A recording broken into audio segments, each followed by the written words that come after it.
तो कैसे हैं आप सब। आपका एक बार फिर स्वागत है मेरे YouTube चैनल थिंक फार्मेसी पर। तो आज हम बात करेंगे वर्म इन्फेस्टेशन के बारे में, यानी कि पेट के कीड़े जो आपकी बॉडी के अंदर एंटर करते हैं और आपकी इंटेस्टाइन और अदर बॉडी पार्ट को इन्फेक्ट करते हैं।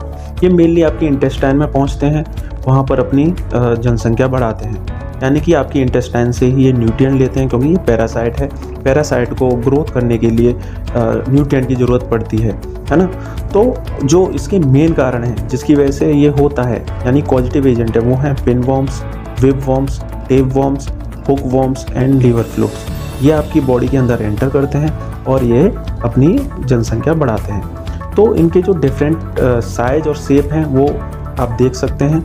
ये आपके डिफरेंट टाइप के वॉर्म्स हैं जो आपकी बॉडी के अंदर एंटर करते हैं। अब हम देखते हैं ये स्प्रेड कैसे होते हैं, फैलते कैसे हैं, है ना। तो सबसे पहले ये आप लोग इन्फेक्टेड सॉइल और प्लेग्राउंड में खेलते हो या फिर सॉइल को टच करते हो उसकी वजह से, या बच्चे इन्फेक्टेड सॉइल को खा लेते हैं उसकी वजह से, या हम अपने जो पेट्स होते हैं, जानवर होते हैं, उनको टच कर लेते हैं, उसके बाद भी ये हो सकते हैं। हम इन्फेक्टेड फूड या वाटर को कंज्यूम कर लेते हैं, उसकी वजह से भी हो सकते हैं। हम हाइजीन को प्रॉपर मेंटेन नहीं करते, इसकी वजह से भी हो सकते हैं। या फिर हम हैंड वॉशिंग नहीं करते हैं, यानी कि खाना खाने से पहले हाथ नहीं धोते हैं, या फिर टॉयलेट के बाद हाथ नहीं धोते हैं, या फिर हम बाहर से खेल के आए तो हम हाथ नहीं धोते हैं और कुछ भी हम टच करके खा लेते हैं और हम अपने माउथ को टच कर लेते हैं, उसकी वजह से भी हो सकते हैं। या फिर अंडर कुक्ड मीट, यानी कि अधपका भोजन, यानी अधपका खाना खाना, उसकी वजह से भी हो सकते हैं। क्योंकि मीट या फिर जिसका मीट है वो पहले से अगर इन्फेक्टेड है, तो अगर आपने वो अनकुक्ड खाया तो उसकी वजह से भी ये फैल सकते हैं। अब हम देखते हैं सिम्टम्स। अगर किसी को वर्म इन्फेस्टेशन हुआ है तो उसके सिम्टम्स क्या होंगे। सबसे पहले उसको भूख लगना कम हो जाएगा, उसके एनस एरिया पर इचिंग होगी, उसको स्टूल के साथ ब्लड भी आ सकता है, या स्टूल में वो वॉर्म्स जो होते हैं वो विजुअल यानी देखे भी जा सकते हैं, स्टूल के साथ वॉर्म्स भी आ जाते हैं। साथ में वेट लॉस भी होता है, क्योंकि वो न्यूट्रिएंट लेते हैं आपकी बॉडी से ही। ब्लड लॉस भी हो जाता है, एनीमिया भी हो जाता है, और एब्डोमिनल पेन, यानी कि पेट दर्द भी करता है।